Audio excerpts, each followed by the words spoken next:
everyone. I hope you guys are doing well.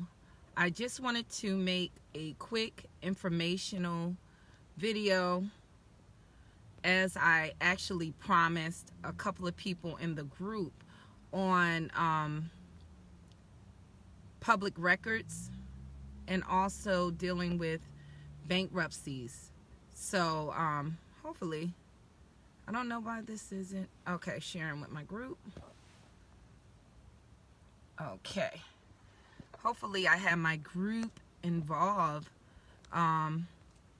with this. I just want to make sure, I'm sorry you guys about the technical difficulties. I just want to make sure I got my groups involved. Okay, hopefully I do. Okay, we're good.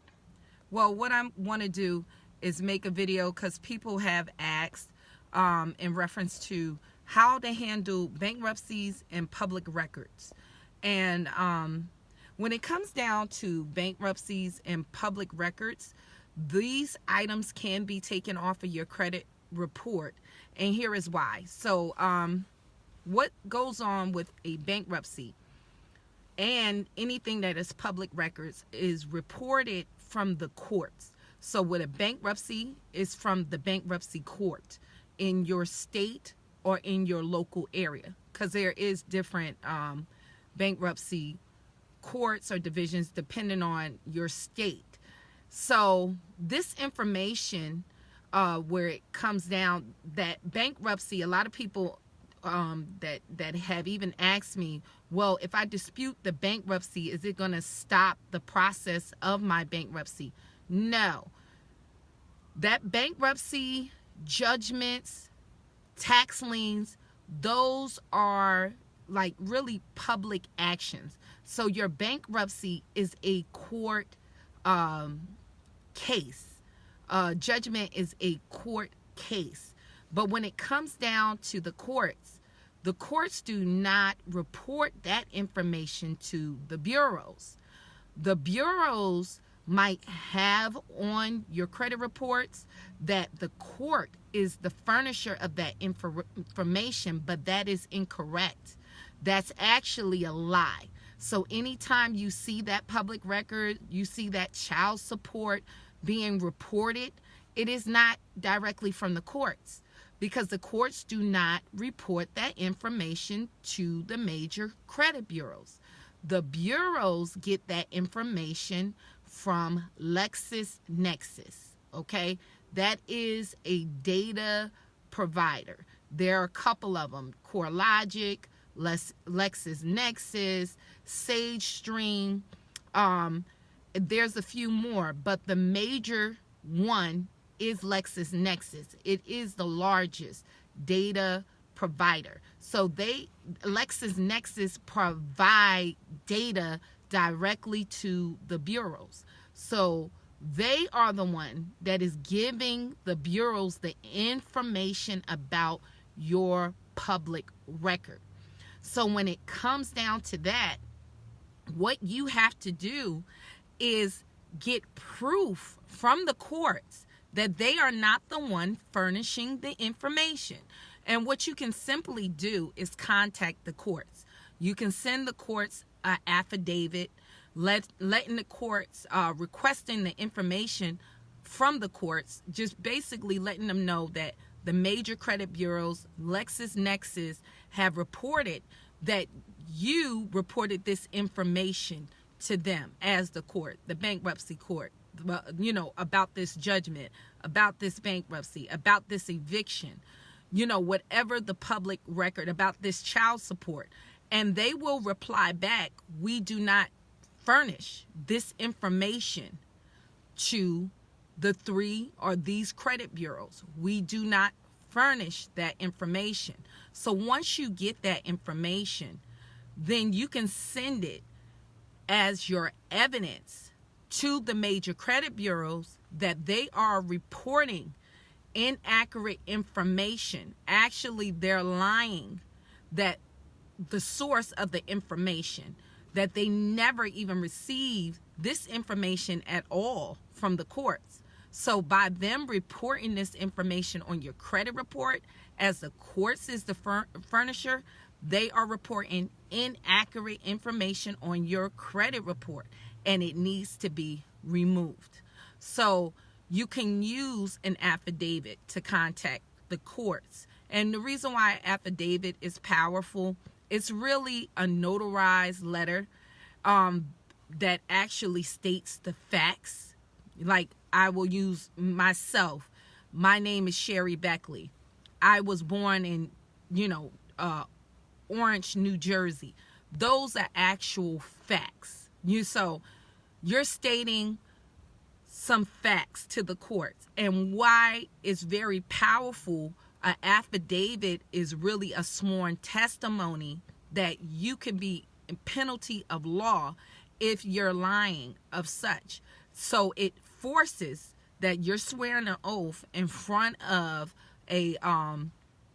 or really an executor of your state, because a notary have been given authority of your state to witness you bringing your ID, signing this document, this sworn document, and now you're sending it to the courts for a response. So the courts are obligated to respond. So when they do respond, they're going to send the response that they do not report that information against you. So that will force the credit bureaus to take that information off, because if they don't take that information off, they are violating the Fair Credit Reporting Act. But along this line, another important step that you would need to do is freeze your LexisNexis report. The reason why, when they receive that information, like I tell you guys, the bureaus do not want to speak with you at all. You are not their customer. You are their product. So they don't want to remove anything from your credit report, because they are getting paid by lenders to report information on you. That's what they sell. They're selling information on you. So they don't want to remove anything, because like I tell you guys, there's big profits in bad credit. They love bad credit. The worse your credit, the more they can charge you in interest. This is why 79% of Americans' credit profile have inaccurate information. It is not by accident. It's purely by design, because certain subprime profiles, these lenders pay more money to the bureau for those profiles, because they know they can charge you more interest. Than the guy that has really great credit, he can have people competing to give him a loan. But people with subprime, they already know it's problematic for you to get a loan. So when you send this information to the bureaus that the courts never reported this against you, they have a process where a lot of you guys' disputes are getting rejected because they verify through LexisNexis. If you freeze that LexisNexis report, they can't verify this information against you. And this is why people say, hey, I sent a letter to a bureaus to verify this negative information and it came back verified. Yeah, because all they do is go online and Oscar, just a computer system, send a transmission to LexisNexis and it comes back verified, comes back true. If you can freeze your LexisNexis account, then they can't get a reply. So when it comes down to removing even this negative information, when you send that in with your evidence from the court, they're going to try to verify it. You're going to have your LexisNexis clue report frozen. So it's going to put them in a position that they're not going to be able to get a reply back to you timely if they do not remove the information. So when it comes down to public records, that means child support, that means evictions, that means judgments, that's reporting anything through the courts, that is reporting you can get that off your credit report. That also means bankruptcies, because that's a court agency. You can get that off of your credit report. So I have 2 letter packages that I have designed, one for bankruptcy, one for public records, that you can. I even attached a video along with it, so when you have the package, you'll have a step-by-step process, even with details what you need to do to make this successful for yourself.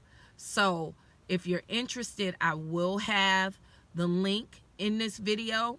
Also, if you like this information and this is your first time seeing this, I ask anybody that actually are in the group, follow my information, share this video. Please do. So if anyone, you have relatives that would like to join my group, and we really call it a community, a quick guide on how to boost your credit, you can come in, and it's a community of people sharing information. Feel free, if you have an issue with your credit, to make a post. And I have people like Miss Gray, she prepares taxes. If you got tax issues, those kind of information that is, messing up your credit, there's people in the community that has knowledge that can help you. And we love to share back and forth, situations, our progress, and then you can get an answer to what you have going on. I will give this warning. The community do not play. We had somebody make a post and, they on something, and they was offering something, and, some people replied and they inboxed them asking them for their social security number, and the community will shut you down. Okay, they're going to shut you down if you're scamming. So if you have some intent to try to scam, that is not the place to do it, because the community over there be on it, okay? But if you want to come in and join us, please do. We'll appreciate you, because a lot of information we don't know, because sometimes we're born in a certain community, we're born in a certain family, and the folks around us really don't have the knowledge or the experience to help us out of our situation. So this community was designed for that. We're going to use everybody's experience. I had one young lady that posted, and she was going into details. Her job, they use LexisNexis, so she even gave more of an explanation what LexisNexis is for. So people there give very valuable information. Also, if you're interested in a free, I give a free inquiry deletion letter. You can get one at my website, or when you come into the group, you can access that for free. So you can get started on your credit journey if you're trying to repair your credit. I'm going to bring more videos, do more information about this new rollout that will be coming, FICA 10T. And people really need to start working on their credit now, because the credit score system may have some huge changes that if you don't take advantage and clean up your credit now, the average American, well, not average, 11 million Americans, if this goes through, is looking to see their credit score either drop or possibly increase. So you want to be on the increasing side. So I will be bringing even more information on that. I hope this is beneficial. I hope you have a blessed and productive day.